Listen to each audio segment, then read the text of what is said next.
નમસ્કાર દર્શક મિત્રો, પાટવી ગુજરાતી ન્યૂઝમાં આપ સૌનું હાર્દિક સ્વાગત છે। કરમસદ આણંદ મહાનગરપાલિકા વિસ્તારમાં આવેલ કાનોડ તળાવનું વરસાદી પાણી ખંભાત તરફ જતા કાંસમાં ટ્રાન્સફર કરવામાં આવ્યું।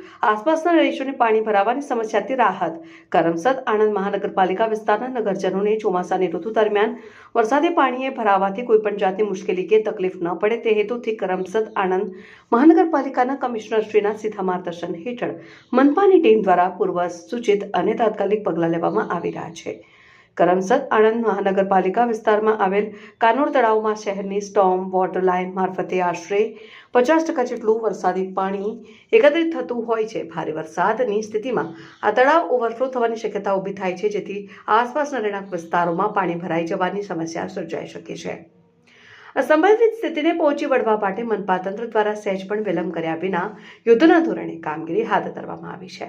હાલમાં તળાવ પર વરસાદી પાણીના નિકાલ માટે પમ્પિંગ સ્ટેશન ચાલુ કરવામાં આવ્યું છે, જેમાં 50 HPના 2 પંપ આવેલ છે, તેમજ તળાવનું વધારાનું પાણી ઝડપથી બહાર કાઢી શકાય તે માટે 125 HP અને 10 HP મેન્યુઅલી ડીઝલ પંપની ઉચ્ચ ક્ષમતા ધરાવતી મોટરો સ્થાપિત કરવામાં આવી છે। આ મોટરોની મદદથી તળાવમાંથી ઓવરફ્લો થતું પાણી ખંભાત તરફ જતા કાંસમાં ટ્રાન્સફર કરવામાં આવી રહ્યું છે, જેથી આસપાસના રહીશોને પાણી ભરાવાની સમસ્યામાંથી કાયમી છુટકારો મળશે। મહાનગરપાલિકા વિસ્તારના દરેક નાગરિકને વરસાદી માહોલમાં સુરક્ષિત રાખવા અને તેમને કોઈપણ પ્રકારની તકલીફ ન પડે તે માટે કરમસદ આણંદ મહાનગરપાલિકા સતત સતર્ક, સક્રિય અને પ્રતિબદ્ધ રહીને કામગીરી કરી રહી છે। પાટવી ગુજરાતી ન્યૂઝ શિવરાજ સુભાઈ।